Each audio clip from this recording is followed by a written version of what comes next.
Olá, amados. Estamos novamente aqui para olhar para a Palavra de Deus, termos esse tempo aqui de meditação, de reflexão, de abrir a Palavra de Deus e receber do Senhor orientação para o nosso coração, para a nossa alma, princípios que são importantes para a nossa caminhada, especialmente nesses dias diferentes, estranhos, dias de pandemia.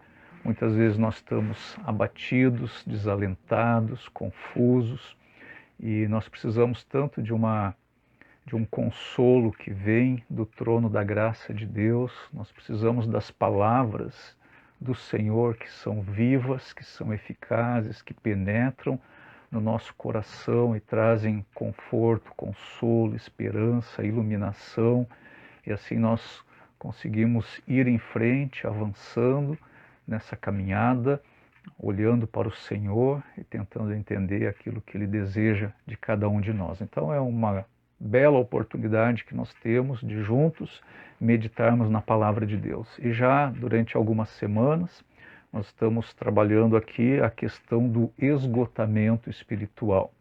E hoje nós vamos continuar ainda a pensar um pouco neste assunto. Então eu peço que você curve a sua cabeça, feche os seus olhos e nós vamos orar mais uma vez.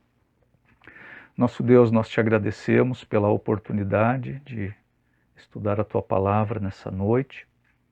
Já temos feito isso muitas vezes e certamente não é um tempo inútil e sem valor, mas nós queremos que o Senhor usa também esses momentos nas nossas vidas para nos ajudar a entender melhor a tua vontade e como o Senhor espera que nós estejamos agindo e reagindo nesses dias de pandemia do coronavírus, onde nós precisamos mais e mais nos firmar na tua palavra, na tua vontade, na direção que o Senhor tem para as nossas vidas.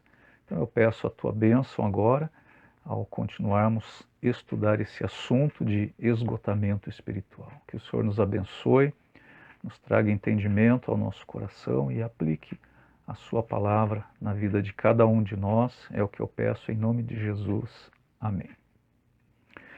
Então, tentando fazer um resumo do que nós vimos na última exposição, nós percebemos que o esgotamento espiritual nos faz perder bênçãos espirituais significativas.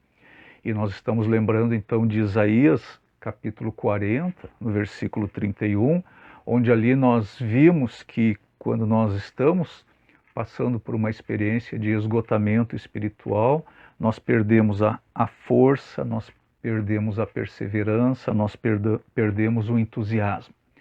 Também olhamos para Efésios capítulo 3 e vimos que o esgotamento nos leva a perder a perspectiva da eternidade, nos leva a perder a noção da presença de Cristo no nosso coração, nos leva a perder a plenitude de Deus no nosso coração e nos leva a perder o entendimento bíblico de quem é Deus. Em minha experiência pastoral, eu tenho encontrado pessoas que se queixam de sentirem-se sobrecarregadas, inadequadas, desmotivadas, sentem-se desconectadas, sem contato com a realidade, parecem que estão flutuando por aí. Este estado de alma ou de espírito descreve aquilo que nós estamos chamando aqui de esgotamento, desfalecimento, cansaço, desânimo. Eu já me senti assim muitas vezes na minha vida. Nós já olhamos para aquelas duas passagens lá de Isaías 40 e Efésios 3. Esses textos nos mostram algumas bênçãos espirituais que pessoas espiritualmente esgotadas deixam de desfrutar, perdem essas bênçãos. Nós vamos continuar vendo outras consequências sérias do esgotamento. Então, tem coisas que pessoas esgotadas começam a fazer como resultado da sua luta, e tem coisas que elas param de fazer quando elas desfalecem. Vamos agora lá para o Evangelho de Lucas, capítulo 18, por favor. Abra sua Bíblia em Lucas, capítulo 18.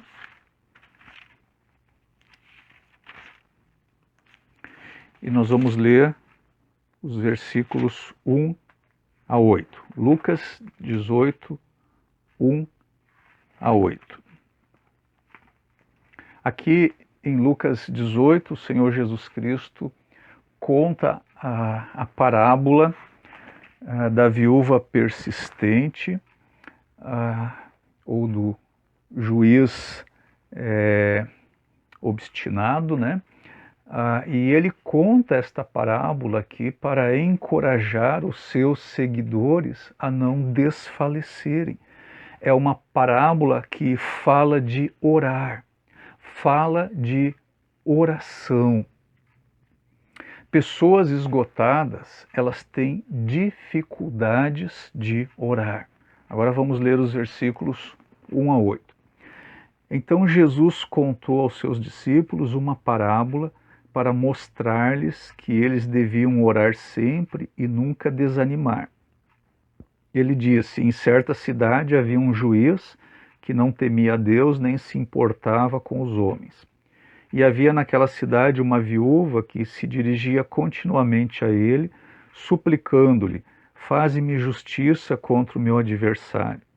Por algum tempo ele se recusou, mas finalmente disse a si mesmo: embora eu não tema a Deus e nem me importe com os homens, esta viúva está me aborrecendo. Vou fazer-lhe justiça para que ela não venha mais me importunar. E o Senhor continuou: ouçam o que diz o juiz injusto. Acaso Deus não fará justiça aos seus escolhidos que clamam a Ele dia e noite? Continuará fazendo-os esperar? Eu lhes digo, Ele lhes fará justiça e depressa. Contudo, quando o Filho do Homem vier, encontrará fé na terra? Quando nós estamos desanimados, é muito comum parar de orar. E Jesus Cristo, ele contou esta parábola aqui para que os seus discípulos entendessem a necessidade de orar sempre e nunca desanimar. Nós temos aqui uma viúva persistente, nós temos aqui também um juiz obstinado. Essa viúva se dirigia continuamente àquele juiz, ela queria justiça contra o seu adversário. Por muito tempo este juiz ele recusou a atender o pedido desta viúva, mas ele acabou cedendo. E ele cedeu não porque se importava com a justiça, ele cedeu porque ele queria que aquela mulher parasse de lhe importunar. Agora, notem como Jesus conclui esta parábola. Versículos 7 e 8. Acaso Deus não fará justiça aos seus escolhidos que clamam a Ele dia e noite? Continuará fazendo-os esperar? Eu lhes digo, Ele lhes fará justiça e depressa. Contudo, quando o Filho do Homem vier encontrará fé na terra? A que tipo de fé Jesus se referia? Ele estava falando sobre aquela fé que crê que Deus ouve e que Deus responde orações. Quando nós estamos desanimados, é muito difícil manter esse tipo de fé. Pessoas esgotadas não oram mais com a convicção de que Deus está ouvindo as suas orações, elas não têm mais certeza de que as suas preces serão respondidas. Pessoas desanimadas, quando chegam a orar, fazem de uma forma vazia, talvez por obrigação. Uma vida de oração é uma prática fundamental na vida de cada crente. Qualquer coisa que interfira na nossa vida de oração é algo muito sério. Agora notem, o desânimo, ele pode interferir em nossa vida de oração. Então, o desânimo, ele é algo muito sério. nesta parábola aqui da viúva persistente, o Senhor Jesus apresenta um exemplo bem simples para explicar algo que é muito importante. Ele quer encorajar seus ouvintes a manterem a fé, e o seu argumento básico é que se um juiz injusto concede o pedido de uma viúva somente por causa da persistência desta viúva, quanto mais será o nosso Pai Celestial. Ele deseja nos dar boas coisas, ouvir e responder às nossas orações, mas as pessoas que desfaleceram, elas têm dificuldades de orar. Agora vamos olhar para coisas que pessoas esgotadas começam a fazer. Até aqui nós vimos aquilo que elas deixam de fazer, agora aquilo que elas começam a fazer. E para isso nós vamos lá para 2 Coríntios, no capítulo 4. 2 Coríntios, capítulo 4. Aqui Paulo vai nos revelar mais 4 coisas que são adotadas pelas pessoas que desfaleceram. Vamos ler os versículos 1 e 2. Portanto, visto que temos este ministério pela misericórdia que nos foi dada, não desanimamos. Antes, renunciamos aos procedimentos secretos e vergonhosos. Não usamos de engano, nem torcemos a palavra de Deus. Ao contrário, mediante a clara exposição da verdade, recomendamo-nos a consciência de todos diante de Deus. O versículo 2 aí, ele inicia com esta expressão antes, aí na NVI e lá na revista atualizada, pelo contrário. Essa expressão indica um contraste entre a prática das pessoas que não desfaleceram e a prática das pessoas que desfaleceram. Então, por primeiro lugar, pessoas que desfaleceram começam a aprovar e a aceitar coisas vergonhosas. Mais uma vez aí no versículo 2, antes renunciamos aos procedimentos secretos e vergonhosos, diz o apóstolo Paulo. Em outras palavras, pessoas desanimadas adotam práticas pecaminosas que elas sabem que são erradas. Elas desejam esconder essas práticas das pessoas. Elas não mais se condenam nem rejeitam essas práticas. Elas são como as pessoas que Paulo menciona em Romanos, capítulo 1. Venha comigo lá para Romanos, capítulo 1, versículo 32.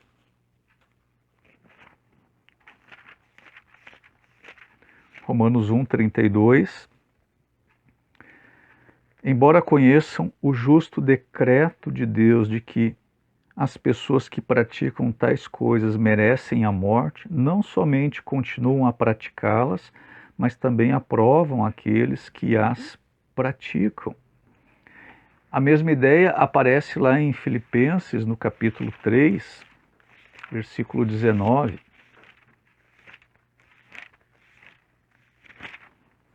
Filipenses 3, 19.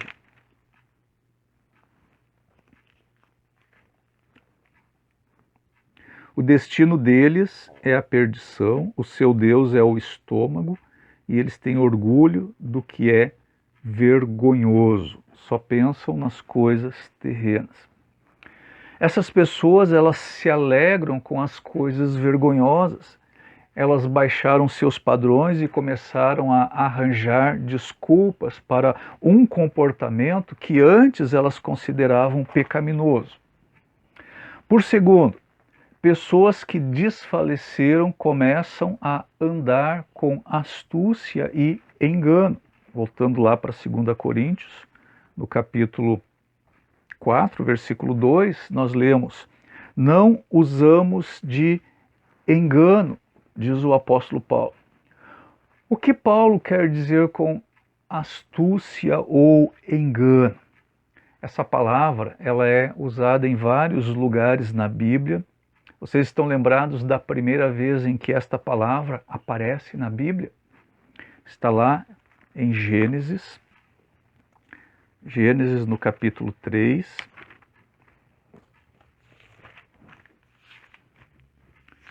Gênesis no capítulo 3, versículo 1. Ora, a serpente era o mais astuto de todos os animais selvagens que o Senhor Deus tinha feito. Satanás enganou Eva com astúcia. Astúcia também pode significar sutileza ou inteligência. Agora venha comigo para Efésios capítulo 4. Efésios capítulo 4, versículo 14. O propósito é que não sejamos mais como crianças, levados de um lado para o outro pelas ondas, nem jogado para cá e para lá por todo vento de doutrina e pela astúcia e esperteza de homens que induzem ao erro. Aqui a palavra astúcia está sendo empregada para descrever crentes imaturos que podem ser facilmente desviados ou afastados de uma vida de piedade. Agora vamos para Lucas, capítulo 20. Lucas, capítulo 20, versículos 19 a 23. Os mestres da lei e os chefes dos sacerdotes procuravam uma forma de prendê-lo imediatamente, pois perceberam que era contra eles que ele havia contado essa parábola. Todavia tinham medo do povo. Pondo-se a vigiá-lo, eles mandaram espiões que se fingiam justos para apanhar Jesus em alguma coisa que ele dissesse, de forma que o pudessem entregar ao poder e à autoridade do governador. Assim os espiões lhe perguntaram: Mestre, sabemos que falas e ensinas o que é correto e que não mostras parcialidade, mas ensinas o caminho de Deus conforme a verdade. É certo pagar imposto a César ou não? Ele percebeu a astúcia deles e lhes disse. Notem que aqui a palavra astúcia, ela é empregada para descrever a tentativa dos fariseus de enganar Jesus. Eles estavam fingindo que eram justos e sinceros em seus questionamentos, mas na verdade eles estavam tentando pegar Jesus em suas próprias palavras. Eles estavam procurando uma declaração de Jesus que pudesse ser usada contra ele diante das autoridades romanas e diz o texto que Jesus percebeu a astúcia deles. Aqueles que desfalecem frequentemente se mostram astutos. Eles podem fingir ser aquilo que não são, podem mentir e enganar, podem ser egoístas em todos os seus pensamentos.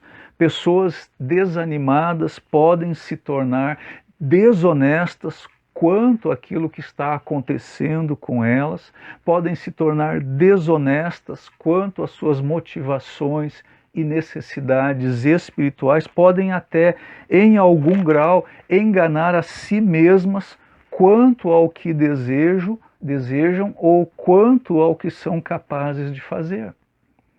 Vamos ler agora Hebreus capítulo 12, versículos 3 e 4. Pensem bem naquele que suportou tal oposição dos pecadores contra si mesmo, para que vocês não se cansem nem desanimem. Na luta contra o pecado, vocês ainda não resistiram até o ponto de derramar o próprio sangue. Esta astúcia ou engano pode surgir em várias áreas de nossas vidas. E aqui o autor de Hebreus demonstra que pessoas cansadas, desanimadas, podem enganar ou se enganar em relação à luta contra o pecado. Ela pode passar a impressão de que esteja lutando contra o pecado.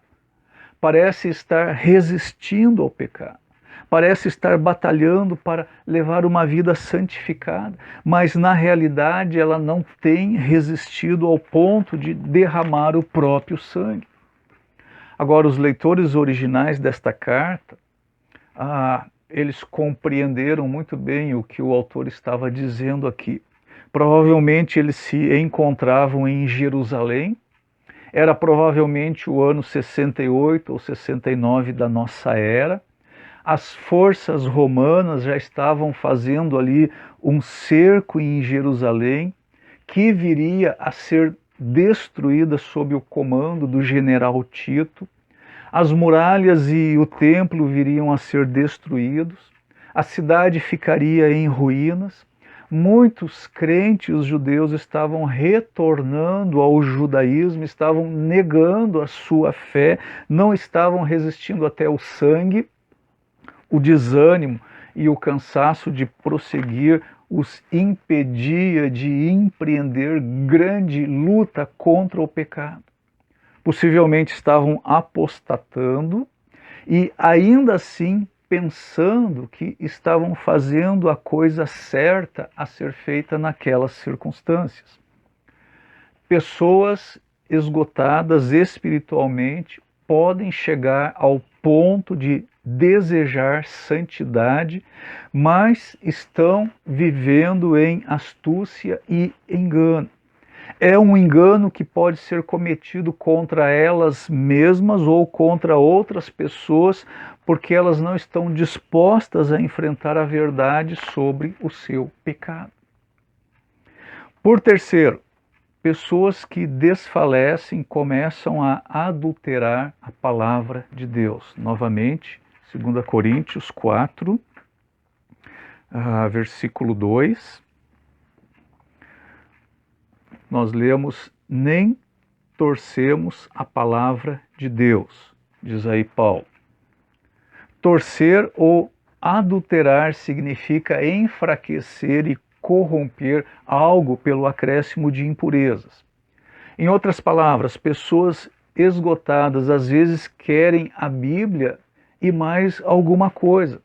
Elas enfraquecem a palavra de Deus por acrescentarem suas opiniões pessoais ou as opiniões de outras pessoas. Às vezes tentam diminuir a importância da palavra de Deus, argumentam que é um livro antigo, interpretam de forma errada, distorcem a mensagem para diminuir a sua autoridade. Essas pessoas podem ainda adulterar a palavra de Deus em sua vida, simplesmente evitando aquilo que as incomoda. Então elas preferem não ouvir boas pregações ou bons ensinos, e quando ouvem a palavra de Deus podem se esquivar. Elas estão convencidas de que aquela mensagem não se aplica à situação delas, tratam a Bíblia como um restaurante self-service, leem e ouvem apenas o que lhe chama a atenção ou aquilo que lhe interessa, ignoram o restante da mensagem por julgarem desnecessário para eles. Mas ao contrário disso, o apóstolo Paulo fala aí no versículo 2, ao contrário, mediante a clara exposição da verdade, recomendamo-nos a consciência de todos diante de Deus. Em outras palavras, Paulo não desfalecia porque ele estava apegado firmemente à verdade da palavra de Deus. Ele não tentava moldá-la ou distorcê-la conforme os seus desejos ou conforme os desejos de outras pessoas. Pessoas que desfalecem estão suscetíveis a mudar a verdade. Elas podem transformar a palavra de Deus em mentira a fim de satisfazer os seus próprios desejos pecaminosos. Indivíduos assim podem se tornar em algo semelhante àquilo que o apóstolo Paulo descreve em 2 Timóteo, no capítulo 4, 2 Timóteo 4, 3 e 4. Pois virá o tempo em que não suportarão a sã doutrina, ao contrário, sentindo coceira nos ouvidos, juntarão mestres para si mesmos, segundo os seus próprios desejos. Eles se recusarão a dar ouvidos à verdade, voltando-se para os mitos. Então, o desânimo pode desencadear este tipo de comportamento pecaminoso. Nós podemos adulterar ou torcer a palavra de Deus. Muito bem, meus queridos, na próxima exposição nós vamos considerar o quarto ponto que Paulo destaca a respeito daqueles que desfalecem. Pessoas esgotadas começam a buscar somente seus próprios desejos no lugar daquilo que Deus deseja. E nós vamos então continuar deste ponto na próxima semana.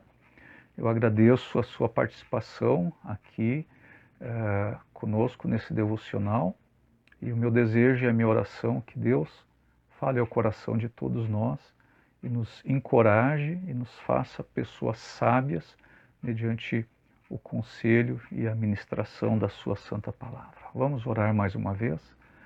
Senhor Deus, obrigado por podermos meditar na tua palavra nessa noite e podermos estar vendo esses princípios importantes. Obrigado também pela vida e experiência do apóstolo Paulo, que tinha tantas razões para se sentir desanimado, cansado, desfalecido. Muitas vezes chegou a perder a esperança, mas ele confiava no Senhor, ele descansava no Senhor, ele tinha um relacionamento profundo com o Senhor, com a sua palavra, e em tudo desejava viver de acordo com os princípios da tua palavra. Nos ajuda, Senhor, que assim seja também na nossa vida, para que nós possamos viver uma vida abundante, aquela vida que o Senhor nos dá em Cristo Jesus, possamos estar desenvolvendo a nossa salvação, manifestando verdadeira esperança, verdadeira alegria, descanso, paz na nossa alma. Eu peço todas essas coisas em nome de Jesus. Amém.